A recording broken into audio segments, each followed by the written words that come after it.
Good morning, good afternoon, and good evening, everyone, wherever in the world you may be joining us from today. My name is Francesco Del Carpio, and I am the CFL York Operations Coordinator. I would like to officially open the fifth session in our Localizing the Canadian Supply Chain, Understanding Sector-Specific Impacts on U.S. Tariffs speaker series, presented in partnership with York Region. I would like to begin today with a land acknowledgement.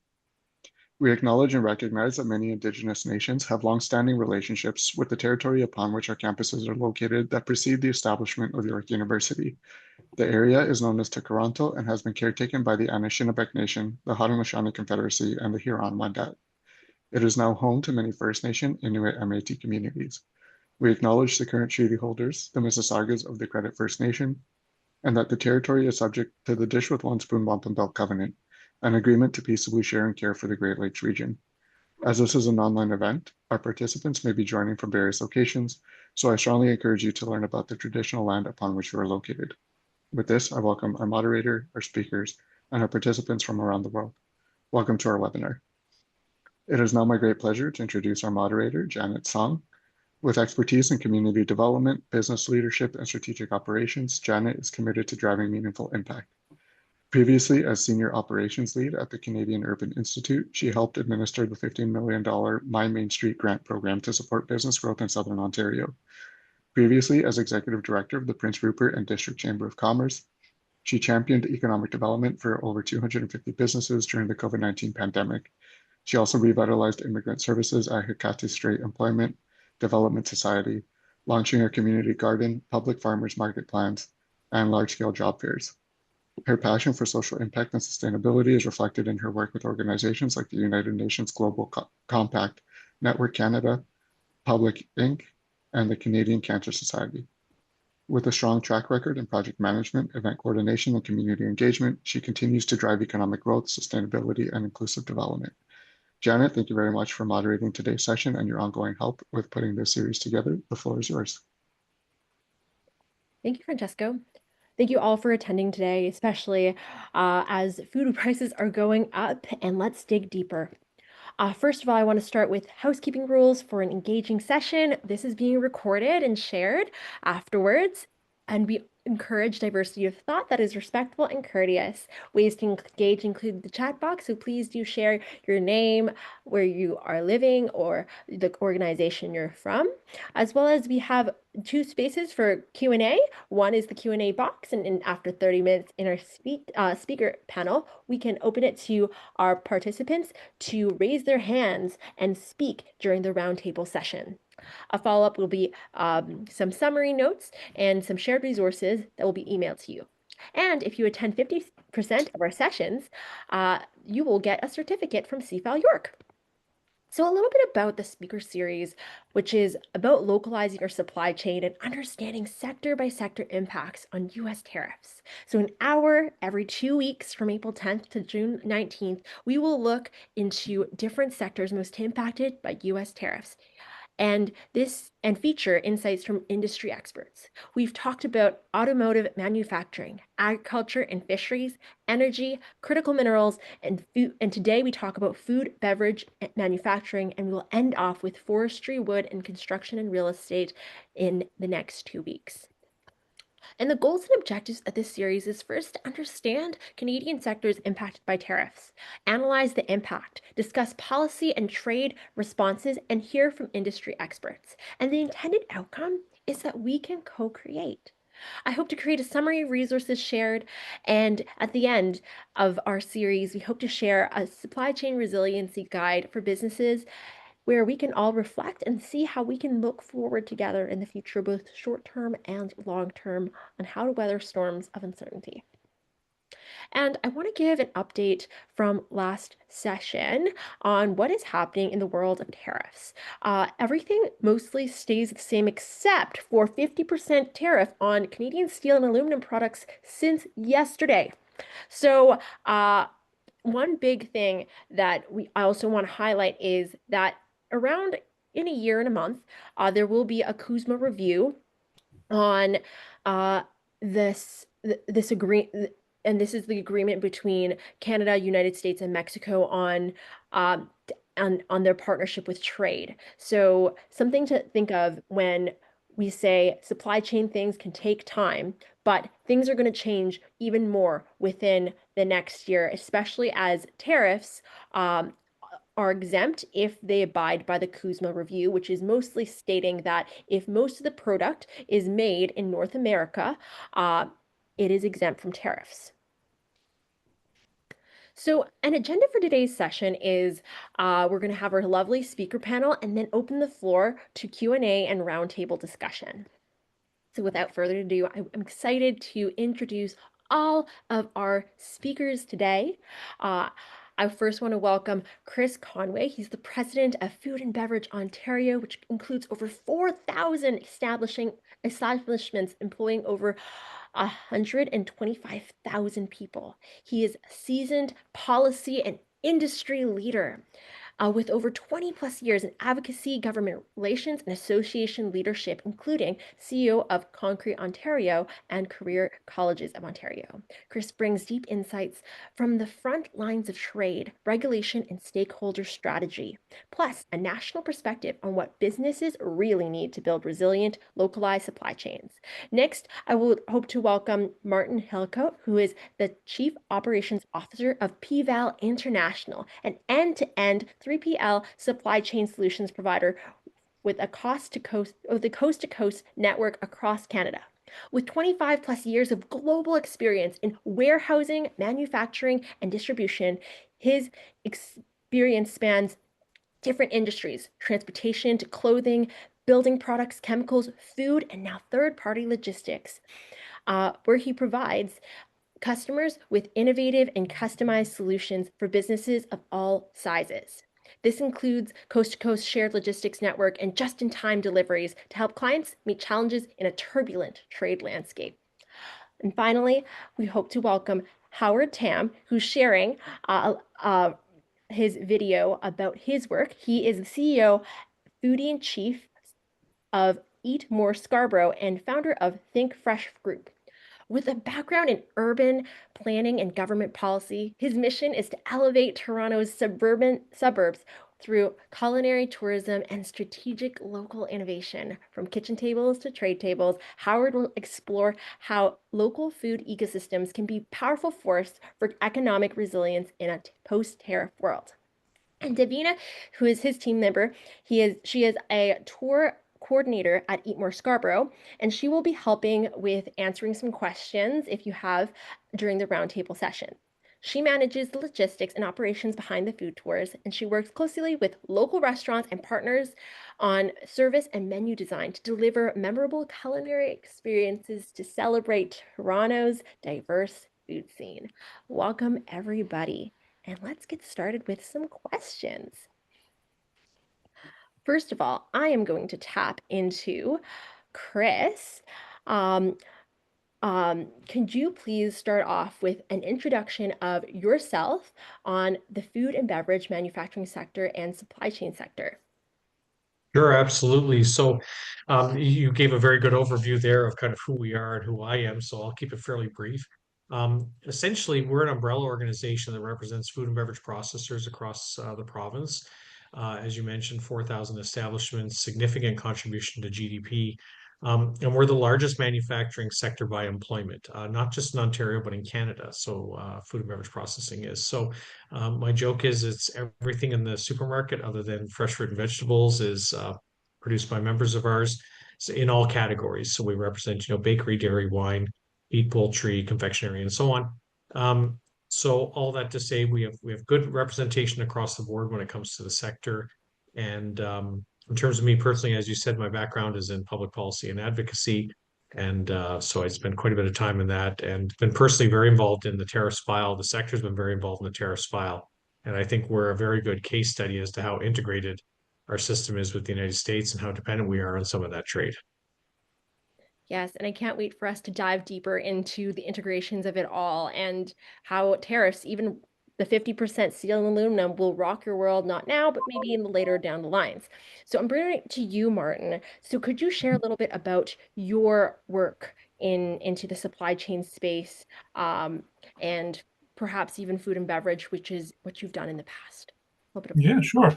No, well, You gave a good introduction and background, so thank you very much. At Pival, we have a coast-to-coast network of warehouses where with integrated information systems to give visibility end-to-end in that supply chain. And we use that to deliver a variety of commodities from building products to automotive, some of the sectors that have been covered in previous conversations, and also food.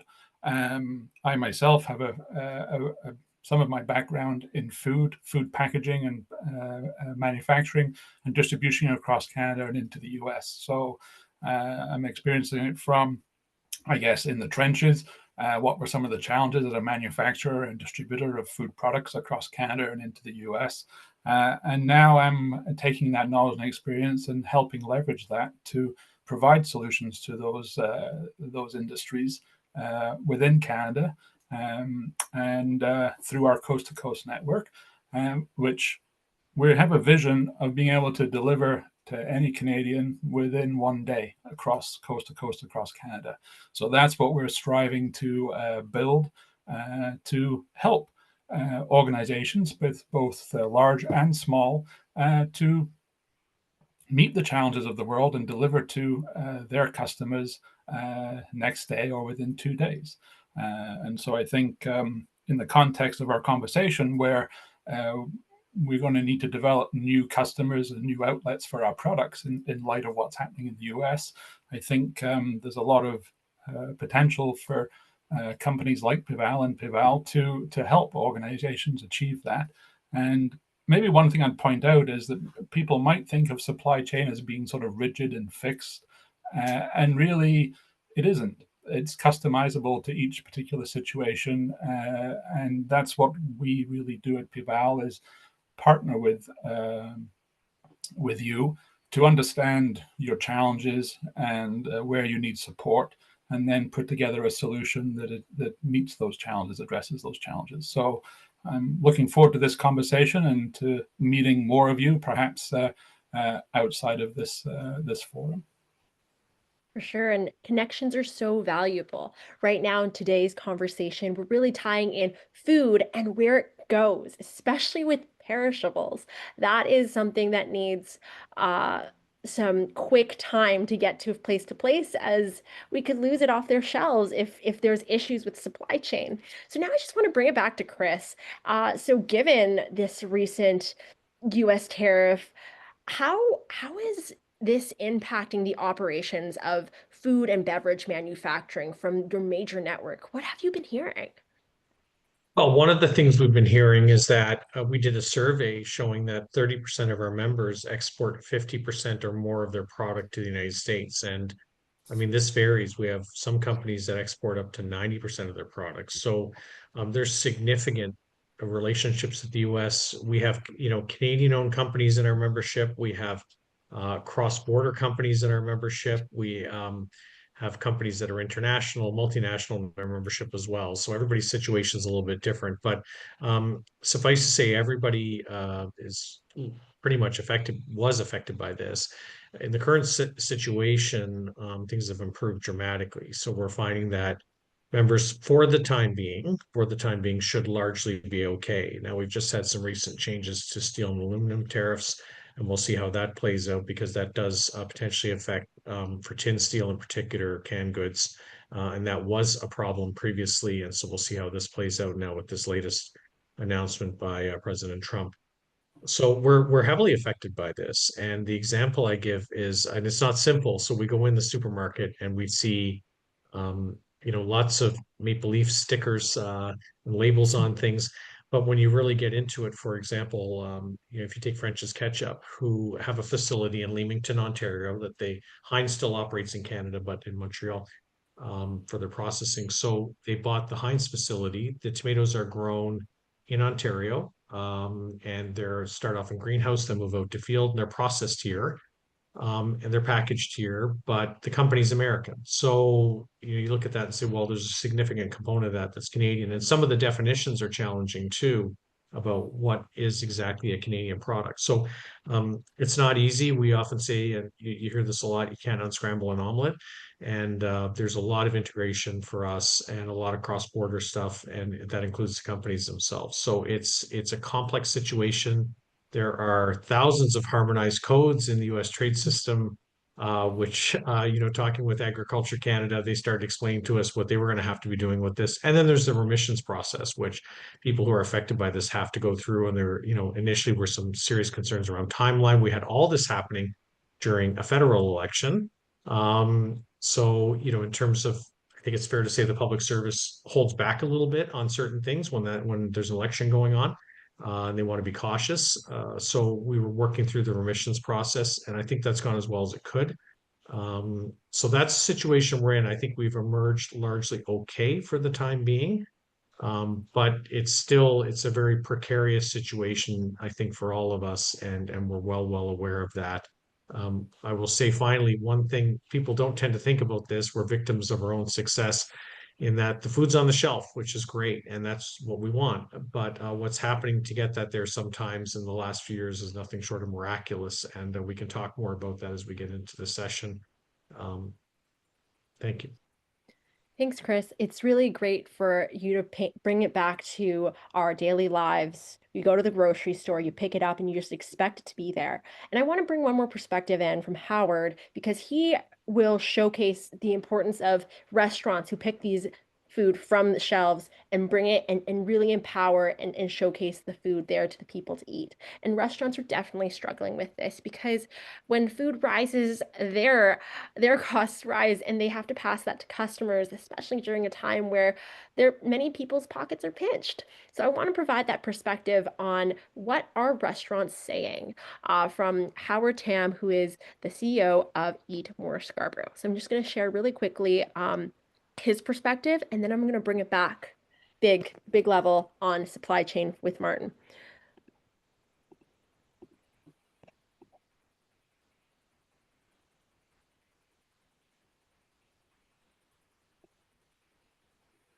Hi, everybody. I hope that you're doing well today. I'm sorry that I'm not able to join you live, but I am coming back on a flight from Chile this morning. I did, however, want to provide this presentation to give you a sense of what we do at Eat More Food Tours and how we are working with the food sector, and especially restaurants in the Greater Toronto area. So we are Eat More Food Tours. We run tours of restaurants specifically in the Greater Toronto area.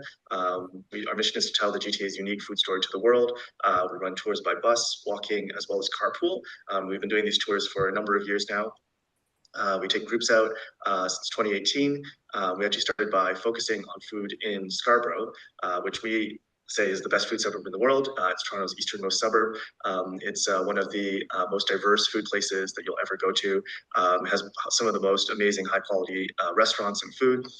So usually what we do is we take groups of 20 to 25 people on a 4-hour, sometimes 3-hour food adventure by bus or by walking or via carpool in Scarborough.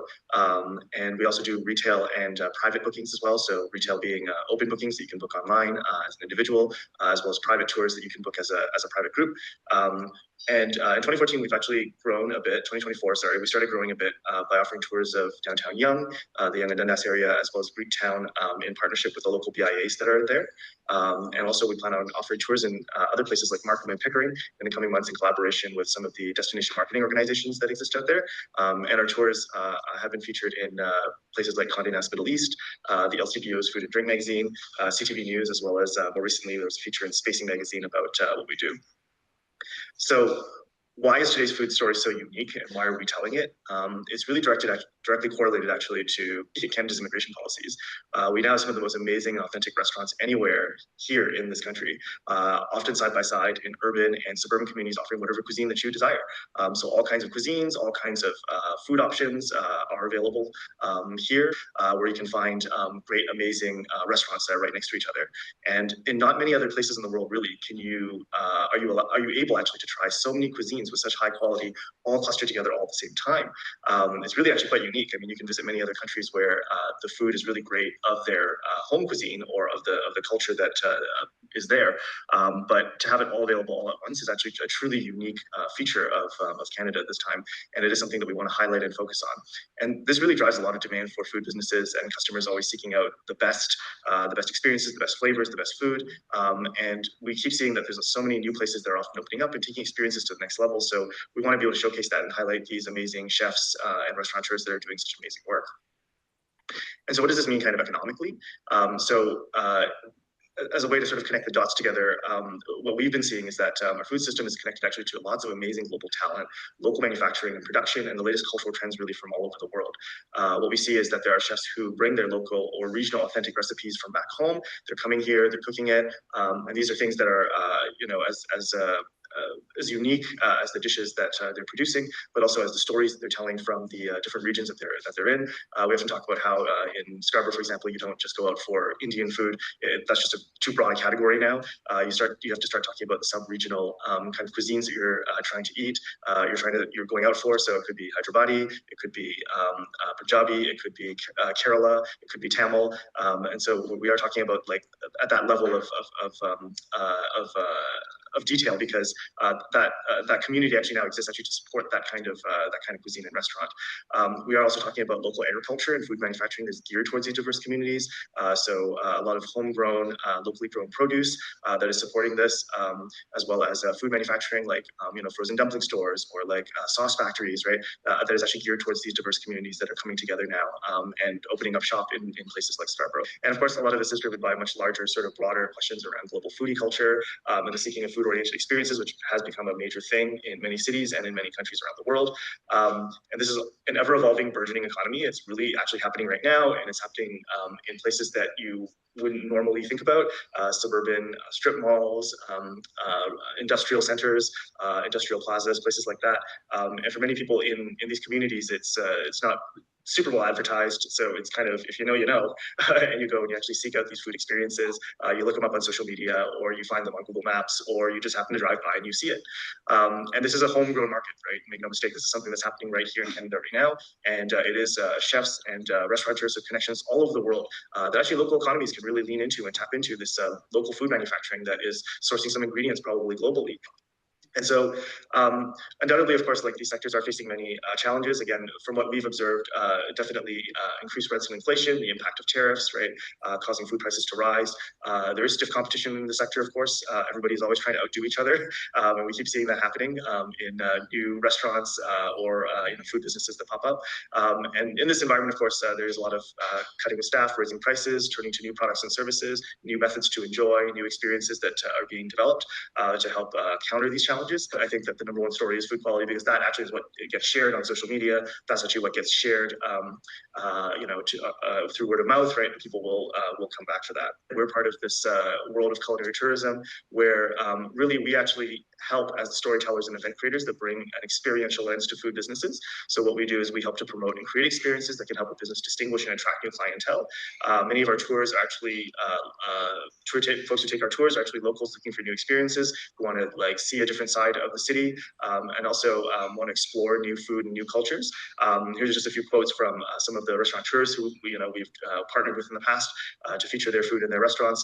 Some folks saying, it's been helpful as a marketing tool. We don't actually have to spend that much money. We don't have that much to spend on marketing, and so it helps us with raising awareness of our business. So it is something that actually does help and creates ultimately also a new relationship between the customer and the restaurateur, because it allows people to really more genuinely appreciate kind of the space that they're in, the food that they're sampling, and what they're and the culture that it represents. And so as culinary tourism professionals, our main job really is to help storytell, provide storytelling around food, culture, and local place.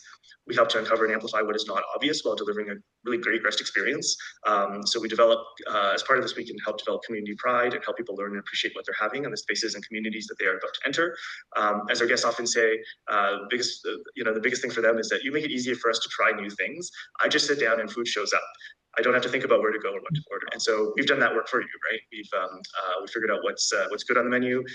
We help you sample the things that are key highlights. And again, you don't have to think. You just show up, you have a good time, you get to eat, and you get to explore.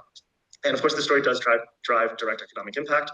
Often we actually do see guests literally buying food like the minute we're about to leave the restaurant, or at the end of the tour, they're going right back to the bakery to get like another dozen. In our work, of course, partnerships are vital. As I mentioned, we do partner with the restaurants that we feature. We also do partner with a lot of different economic development focused organizations in delivering these tours, including local arts and culture nonprofits. One of our longest partners actually has been Scarborough Arts, which is a local community arts organization based in Scarborough. We also partner with BIAs, Business Improvement Associations, as well as destination marketing organizations, including Destination Markham and Destination Toronto. So these are all interested, of course, in bringing more tourism and exploration to cities, and so we're here to help support that. And these partnerships, of course, allow us to make the tours also more accessible. So Scarborough Arts, for example, has been providing a small subsidy every year for the tours, which allows us to bring the price down to make it more accessible to community members to be able to access our tours. Given the scale and breadth of food businesses available in any city, culinary tourism does actually help to bring focus for customers to looking to experience the cities, because there's just so much options out there for food. Where do I go, right? And we just help to sort of allow you to organize that a little bit and focus on places that work, that you probably should be seeing, and the key highlights of a place. And of course, we can't do this alone, and we are excited to continue to collaborate and celebrate neighborhoods, food, and culture. Again, just some photos of some of our food tours in the past. So last thing is to say, here's our actual tour schedule. If you actually happen to be in the Scarborough area and you want to try one of our tours this summer, here's our schedule for the next few months. We also do offer tours of downtown Yonge, and all that information is available on our eatmorescarborough.com website, and you can access that information there as well. And please stay in touch.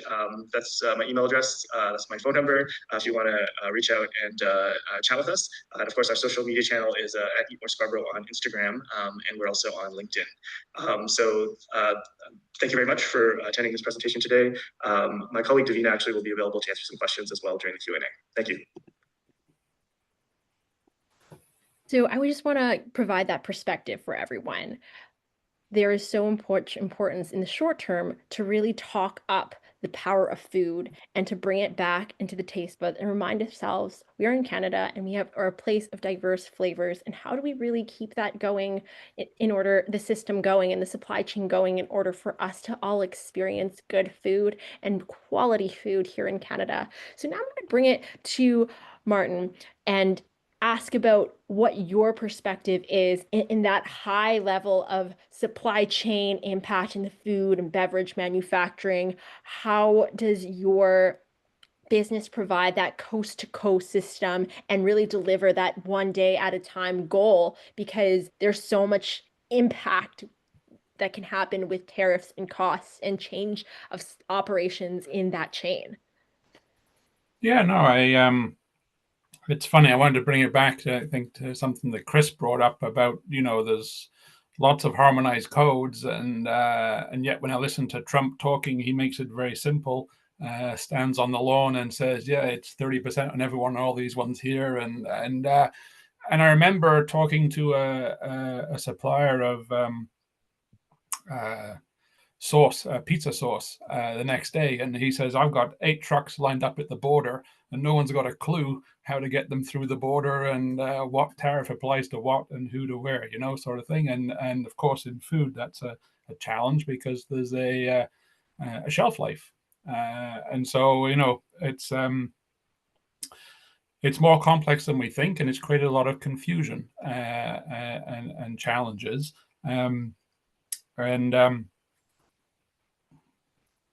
So what I'm sort of seeing is that, Chris sort of mentioned that, hey, food's still on the shelf, so there's no impact. And a supply chain is a bit like a ship in the ocean.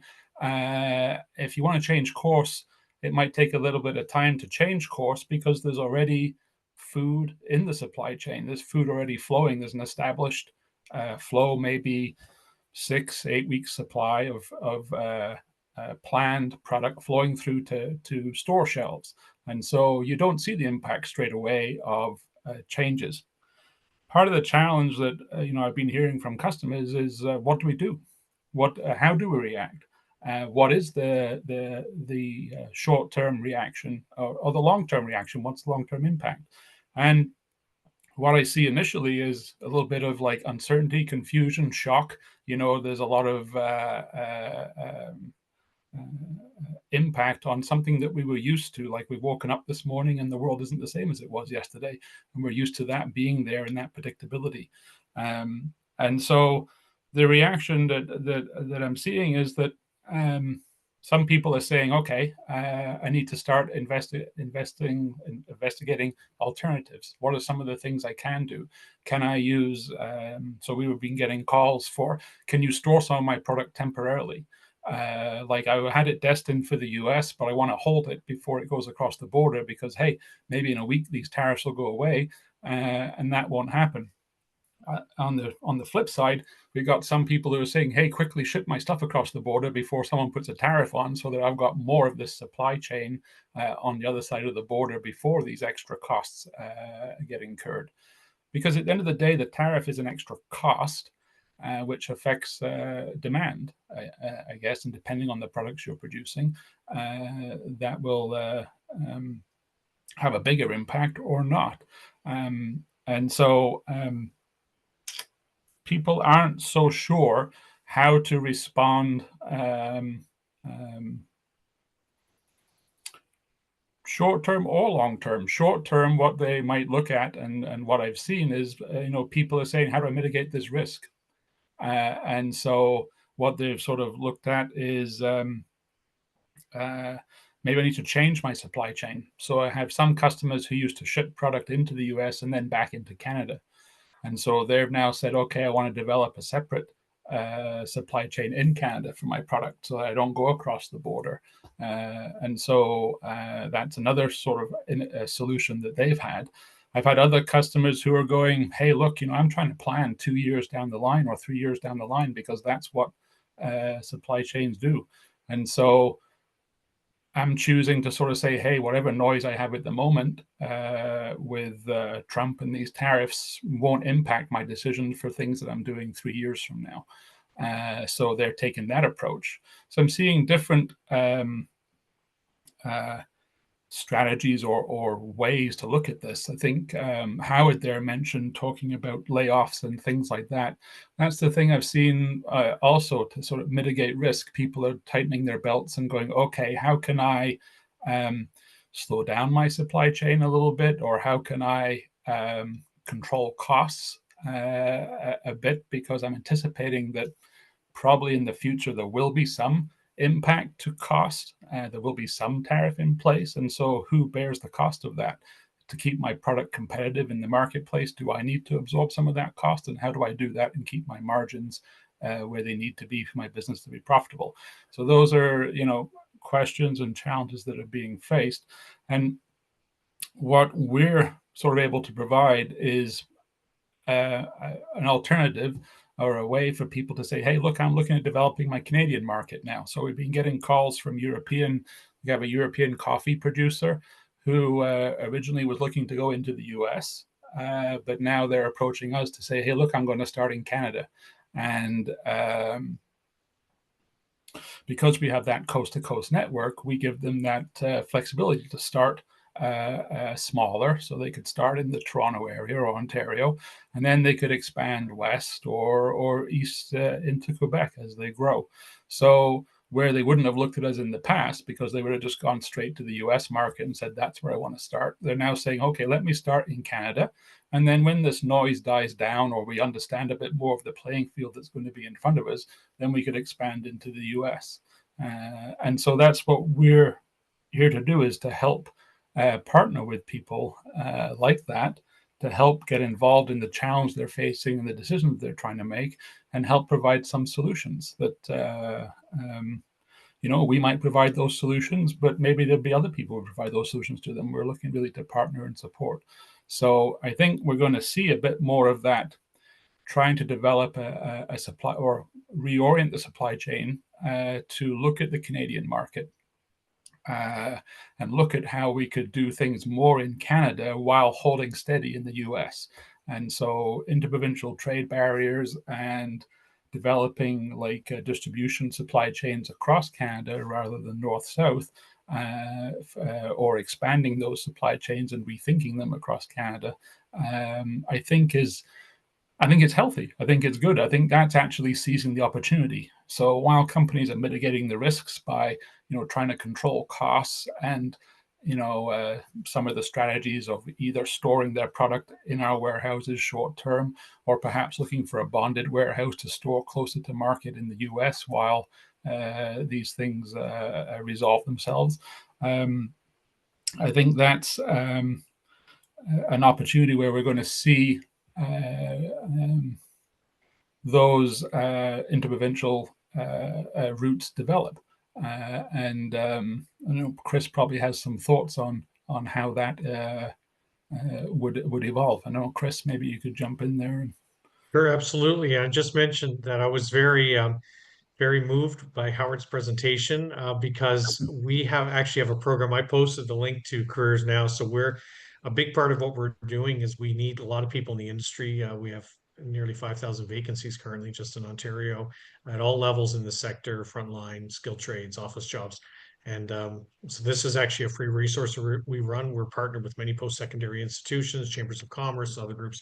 And so please, if anyone's on the call and knows anybody who's interested, have a look. It's a great industry to work in. But that goes to kind of this disconnect we see where there's an interest in this, and then there's somehow a disconnect where people aren't aware that there are opportunities with it. So I just wanted to say that as an aside. But absolutely, the trade stuff is interesting because Ontario's legislation just passed third reading. So this is something I'd spoken with a couple of ministers about it last week at our conference. I had some time with them privately, and they told me this is definitely going through in a hurry. And so while I understand, Nova Scotia did this first, there are some things that they're looking to carve out of that. But this push to remove interprovincial trade barriers is really helpful. And it's interesting how this has galvanized the country in a way that we haven't seen, previously, where there's a really strong sense of national importance to making some of these changes. Certainly for our industry, I think something we hear a lot about is the potential of where we could be. And and then also the points that Martin's raising, like, these are exactly the type of things we're hearing about supply chain is, we have been trying to encourage, we partner with Export Development Canada, others to look at, other markets. That takes time.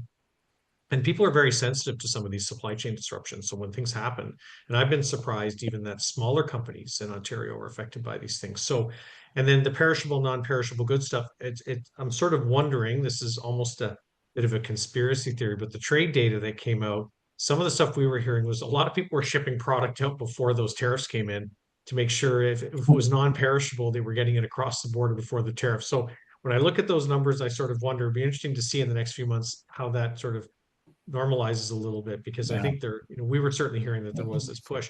But a lot of factors come into this. So we have, many different areas that we're looking at. We have the tariff stuff, and then we have, supply chain, we have labor, and, so all these things, and then regulatory burden as well. And we just had an announcement where the government's doing some consultations on the provincial Blue Box program, which will be interesting because that was an area that was getting to be a concern in terms of cost and regulatory burden.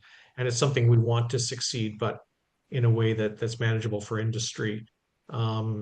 So that's just happened. We just got that notice 2 days ago. So there's many different aspects to this, but the tariffs thing was the wild card for us. It was completely unforeseen to the degree that it happened.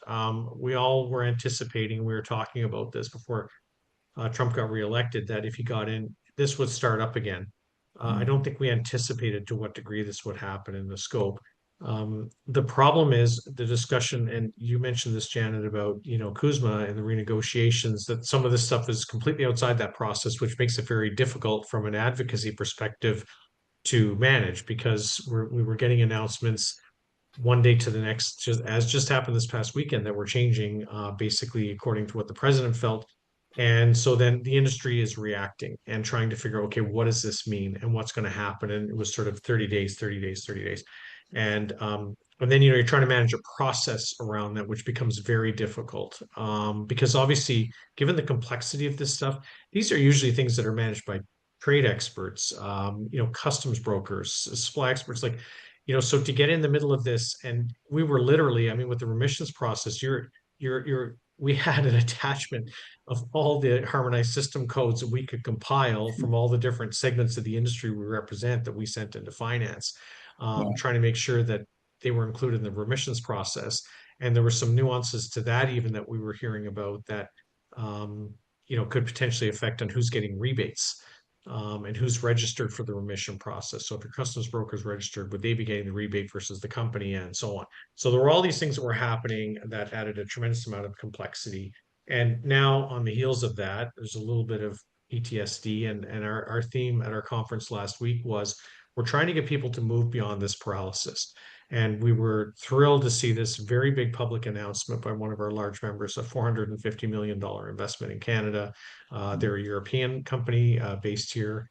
And so that was great news and a great vote of confidence in Ontario and in Canada as a place to do business. And I think to Martin's point about companies reaching out, I think we're going to see more of that. And then that's exciting. And we do have to broaden our horizons in that respect. But in the immediate term, and even sort of the medium term, it is very hard to change those supply chains, and so and sort of those customer relationships, and so that's something I hear a lot about. There are many examples we have of where people are getting their products from in the industry, and you can't change that overnight. I'm hearing a minimum of a year to make changes to some of these things, depending on the volumes you're doing and so on. And then the other thing that can start to happen, we've seen this before, is if there are issues around this stuff, people are prioritizing their larger customers. There are challenges that can occur within that. So if you're a smaller business, this stuff really can hit you very, very hard. As I mentioned, if you have a small company that has 90% of its exports to the US, then obviously that's a devastating impact. When this was all in play. And right now, if you're CUSMA compliant, then you're largely covered off. But all that to say, the types of stories you'd hear, you'd visit a facility and say, we were looking at the space right here. We were about to build an expansion. That's on hold. And exactly was mentioned, Martin mentioned belt tightening. We're hearing that as well. There is a lot of hesitancy right now, but at the same time, longer term, in Canada, we have just such extraordinary potential and extraordinary opportunity with everything we have in this country, and whether it's food, I was at an event a couple of weeks ago where they were talking about small modular nuclear. And I mean, it's just amazing all these things we have in this country and the resources. And we really, I think it's been a wake-up call for everybody. We really have to start tapping into what we have and the expertise we have and start, showcasing this for the world. So I think, that's the message we're trying to get out there to move forward, is to get people beyond this paralysis, to move ahead. It's going to take time. It's going to be tough. There's no question about it. And we don't know with President Trump what lies ahead from one day to the next, and what he's going to do next, which makes it more difficult because it's not sort of the formal process that would normally take place around this. So all that to say, I think, the sector's been very resilient. And I'm really encouraged personally by seeing the strong support for Canadian products. That's just fantastic. I mean, when you go in the store and see that, it's absolutely amazing. And it's something we never really thought about previously, going to buy your products. And so that's a great thing to see. And the focus on local, I can tell you from dealing with government quite a bit, right from the top, I've been told this is a high priority for them, local right now. So they really want to support local business. And you can see it in all the policies that have been brought through in terms of procurement and everything else they're doing, that they really are taking this seriously. And so we'll figure it out going forward. It's going to take time because we haven't been set up this way. And it's been challenging. It's been interesting. And we hope that we have smoother waters ahead for everybody. For sure. Thank you so much, Chris, for just giving us that picture of what is going on the floor right now. And also many people are just stuck. They don't know what to do, and they just hope that it's just going to be okay. Or maybe let's store everything in a warehouse bin. Hopefully, though it costs money. And hopefully things will change the next day. Right now, I do want to take a moment to share. Anyone, if you have questions, if you want to share about how your community is doing, or some businesses that you're seeing, please feel free to raise your hand, ask some of our experts here on the panel, or even put it into the Q&A. I want to bring up to Martin about how do big businesses versus small businesses, if you work with them, deal with their supply chain interruptions, and how do they work with PVAL? It could be food, it doesn't have to be food. Yeah, because it just can feel daunting, especially for someone who is small. Um, I know you work with, you do have like someone you work with cans on, but yeah, how do they work with you? Or how do they work with a supply chain company if they just don't know what to do? One question was asked was, can there be a directory of somewhere that I could partner with on better integrating my supply chain in Canada?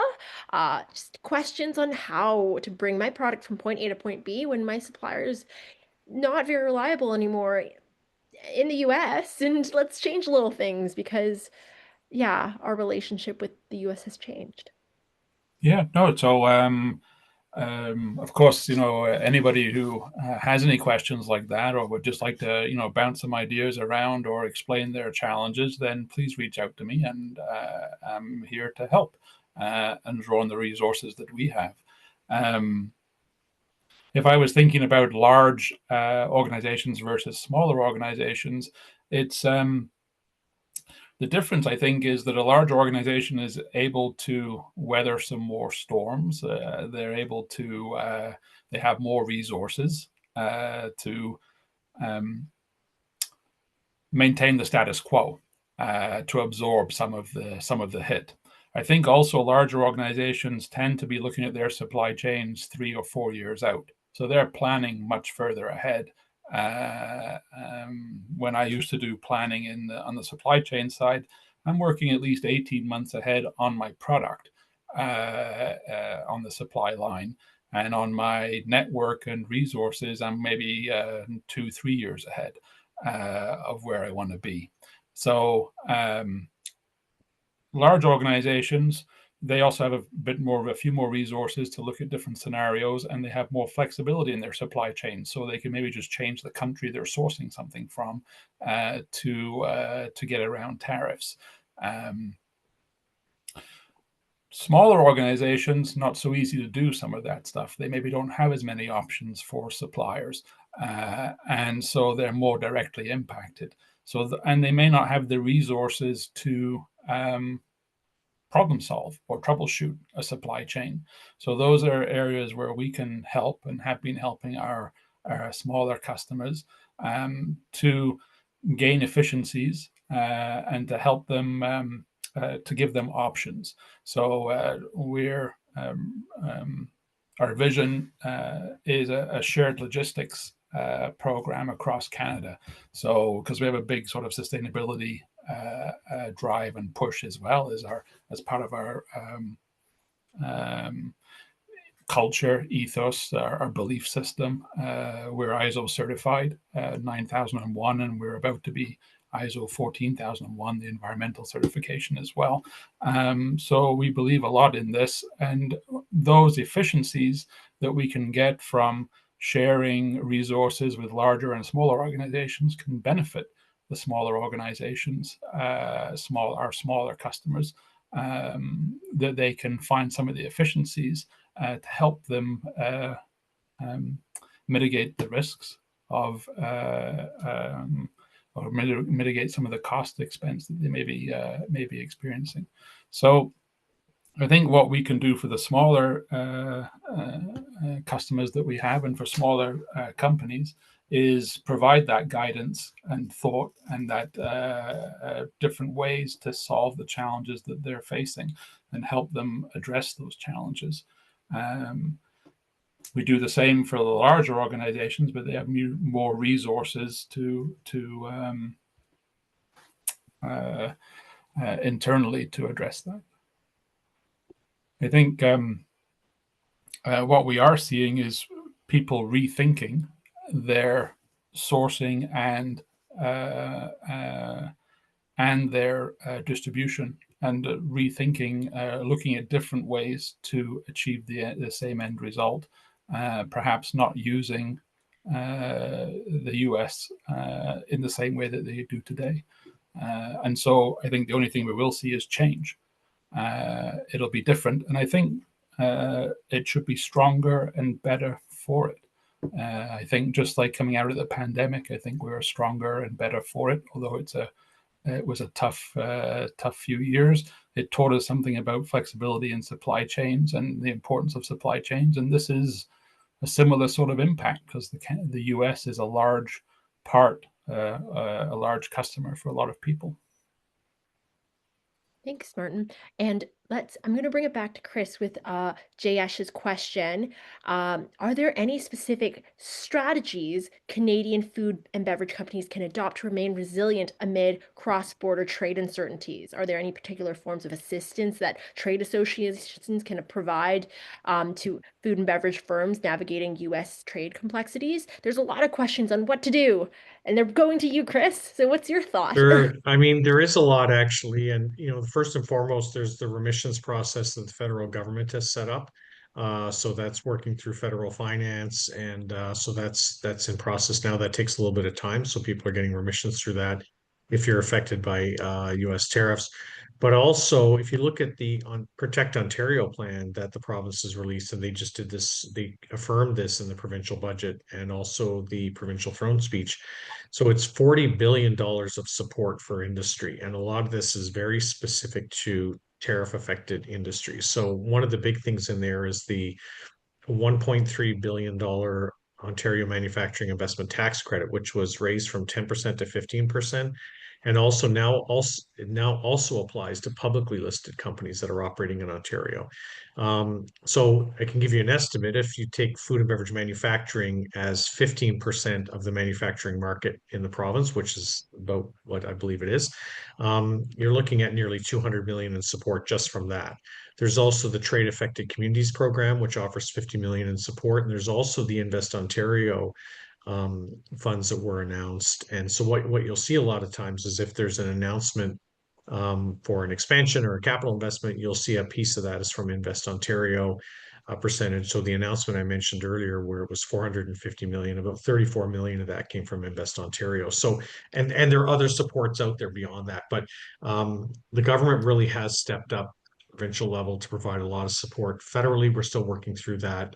It's not quite where we want as much as we'd like to see at the federal level currently, beyond the remissions process itself. So those are a few things I would say. Beyond that, work very closely with people like Martin, work very closely with your customs brokers.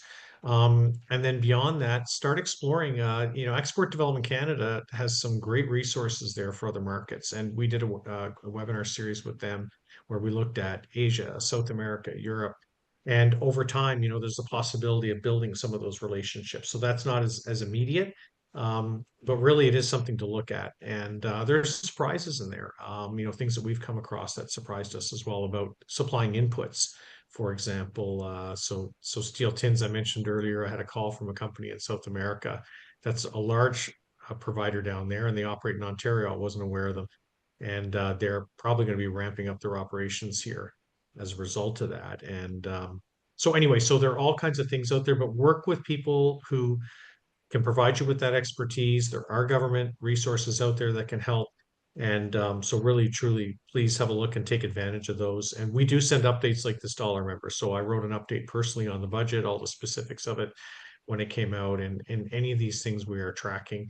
And at the national level, I'm vice chair of our national board, and we've been doing a lot of work on the remissions process as well and advocating to make sure that everybody was covered off in that. So I hope that answers the question as best I can. That's what we have available currently. There may be more supports over time, but certainly from the provincial level, we're seeing very good support in the context of the tariffs. It's so great that your organization provides such good support to your members. And I have another question for you, Chris, to end off, which talks with the remission process. Could you give a quick snippet about what the remission process is quickly, just for people who don't really know what that means? And then I'll go there and then we can answer the question really quickly. What is the remission process? Sure. So if you're affected by tariffs, you basically take the harmonized system code for whatever, a lot of its inputs that frankly were affected. So and most of our members got on this when this was happening, so the federal government made a couple of releases related to this. And this is something, again, you should be dealing with your customs broker and make sure that, you know, any of your inputs that are affected, any aspects of your business, that you are looking at going through this remissions process. So the federal government is reimbursing. So this happened before in 2018 with steel and aluminum tariffs, where the federal government set up a process. And I think they told us they did a couple of $100 million in remissions through that process back then. It took time.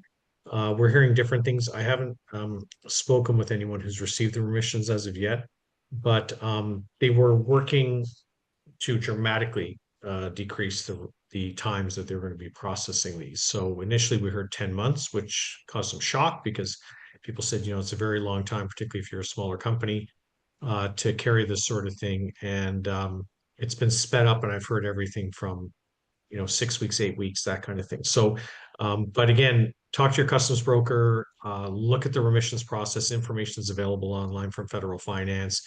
Get those codes in. A lot of it's related to inputs. That's what we were finding. People were giving us stuff that were inputs for their products, their ingredients, packaging, and so on.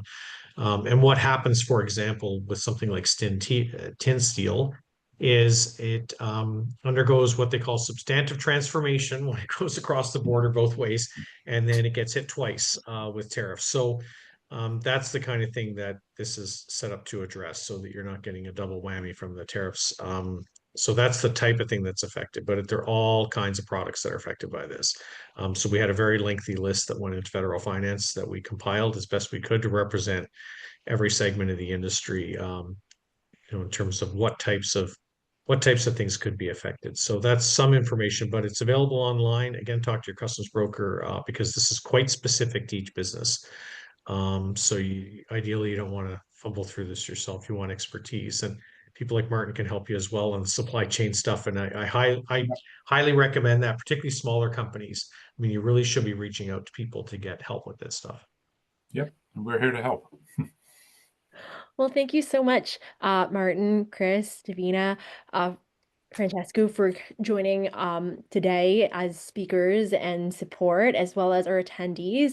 It's so important to look for support, going to customs brokers, going to supply chain logistics supporters, to understand what to do and not feel like you have to do it on your own. There's help there. There is government support when you ask and look, and just check in, ask. And it's always great to have a support, whether it's being part of a membership like Food and Beverage Ontario. One thing I do want to end off is our last session. I'm going to miss you guys, but to end off is we are just going to wrap it up with the final session about forest and foundation, strengthening Canada's wood supply chain amid U.S. tariffs. What is building our homes? What is building our housing supply chain?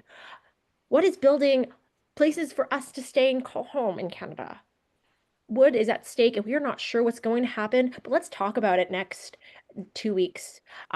Kelly Cooper is going to be one of our speakers. She is co-lead of Free to Grow Forestry with Canadian Institute of Forestry, and we are bringing in more perspectives as well. So please join us and register. Francesco, please add the registration link, which is this link. So if you're here, you're registered, but please share it to your peers.